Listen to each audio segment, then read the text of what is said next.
They put her in the ground while she was still breathing. Her own sisters.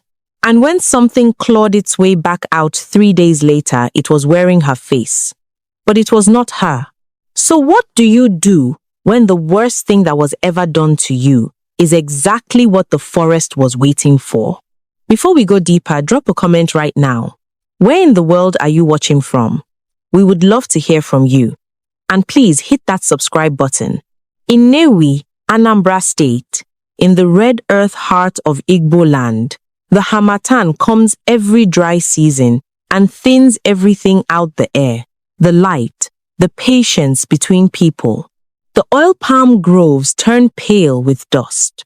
The roads crack, and in the evenings, when the palm wine tappers bring down their calabashes and the men gather under the uku oji trees, that is when the village breathes. That is when stories move from mouth to mouth, like smoke. This is where Amarachi Okonkwo was born, the middle daughter of a family that used to mean something. Her name, Amarachi, means grace of God. Her sisters said it the way you say a word you are tired of, like it cost them something every time. But the village women saw what her sisters refused to see. They called it Isi Nkemo, the spirit ear. Amarachi always knew when rain was coming before the sky changed. She knew when a visitor carried bad news before they opened their mouth. She knew when a man was lying before he finished his sentence. It was not magic. It was not performance. It was simply that she was tuned to a frequency the rest of the world had forgotten to listen to. And the forest had been listening to her for years. Every morning before the compound woke, Amarachi sat at its edge, barefoot, red earth under her feet, braiding her own hair and humming a song her mother had taught her low, without words, the kind of song that is really just proof that you are still here. She was not unhappy. That was the part her sisters could not forgive. She had nothing, no suitor they approved of, no portion of the family's fading inheritance, no loud claim on anything, and still she hummed. Still, she watched the line of ants move past her feet without stepping on them. Still, she carried herself like someone whose whose personal spirit, her own piece of the divine, had already told her something worth knowing. Her mother watched from the doorway sometimes, never said a word, just watched. And Amarachi braided and hummed and waited for a morning when her mother would say her name the way it deserved to be said. That morning never came. Not yet. Not in the life she had then. Jealousy in an Igbo household is not loud. It does not announce itself. It sits in the corner of a room and watches and waits until the right night arrives. The eldest sister had been carrying a stolen ophot, the sacred staff of authority belonging to a dying uncle, for months. She held it like it made her righteous, like the wood did not know her hands were wrong for it. The two of them had been planning quietly, the way women plan when they have convinced themselves that removing someone is the same as solving something. They chose a night with no moon. They told Amarachi the river spirit at the edge of the forest had been disturbed, that the family needed her gift, her spirit ear, to go and listen. They used her love against her. They knew she would go because she would never leave people she loved without help. She went. She did not run. Even as the ground opened beneath her, even as the red earth came down, she did not fully believe it. That is the cruelest part. She died still thinking it was a mistake, still thinking they would stop. The sisters walked back to the compound. The eldest held the stolen ofo. The river refused to take the blame. But the earth is not empty. The Igbo have always known this. Allah, the earth goddess, keeper of morality, and the dead, holds everything that goes into the ground, every seed, every secret, every wrong. And beneath Nnewi, beneath the red clay and the old roots, something else had been waiting. Agba, Ayo, the council of the unfinished. Born from the grief of hundreds of Igbo women, burned alive in a sacred grove centuries ago. Women whose destinies never completed, whose chi never finished its work. They had pooled underground like water, with nowhere to go. And over generations, that pressure became a will, became a voice, became something that could choose.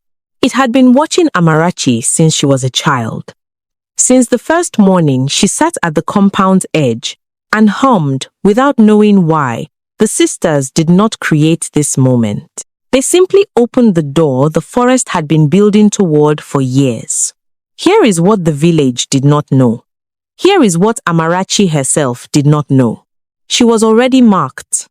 Long before the shovel, long before that moonless night, Agba, Ayo, had chosen her the way a river chooses its path, not randomly, not cruelly, but because of the precise shape of the land, her spirit ear, her loyalty that could not be broken even when it should have been, her chi, unfinished and burning underground with her. The sisters thought they were ending something. They were completing a circuit. And in the village, during palm wine hour, the first rumor arrived. Someone's child said they heard humming from the direction of the bush. Low, without words, the kind of sound that is really just proof that something is still here. 3 days after the burial, the red earth at the forest's edge cracked open from below. Amarachi stood up, covered in clay. Uli markings, the sacred geometric designs that Igbo women once wore for ceremonies, traced themselves across her arms and throat in patterns no living hand had drawn. The village women who saw her first recognized the markings immediately. They had seen them on bodies prepared for burial. They had never seen them move. She did not speak. She walked toward the compound the way water walks, not choosing its direction, simply following what the land requires. At the edge of the compound, Agba, Ayo spoke inside her. It gave her what it had promised: one chance. Walk away. Return to the body alone, diminished, mortal, scarred. Keep the memory of her mother's face. Leave quietly. Or surrender the last soft thing left in her, that memory, that face, that unfinished morning, and become what the forest needed her to become. Full, terrible, permanent. Amarachi stood at the threshold and looked across the compound. Her mother was in the doorway. And for the first time, without a word, across all that distance and all those years of silence, her mother looked at her and mouthed her name, just her name, Amarachi, the way it deserved to be said. Exactly what she had always waited for. Exactly too late to save her. She walked into the compound, and the uli markings blazed. The stolen offer in the eldest sister's hand split down the middle, the wood finally rejecting the hands that had held it wrong all this time. The spirit's rules were precise and merciless. A stolen staff protects no one. Righteousness cannot be borrowed. What happened next in that compound? The sisters finally seeing what they had put into the ground is the kind of thing that, in Nnewi, people describe by not describing. They say only, Ogba, Ayod, finished what it came to finish. And Allah, the earth goddess, did not intervene, because Allah is the keeper of morality. And morality, that night, had a face covered in burial markings and a song stuck in its throat.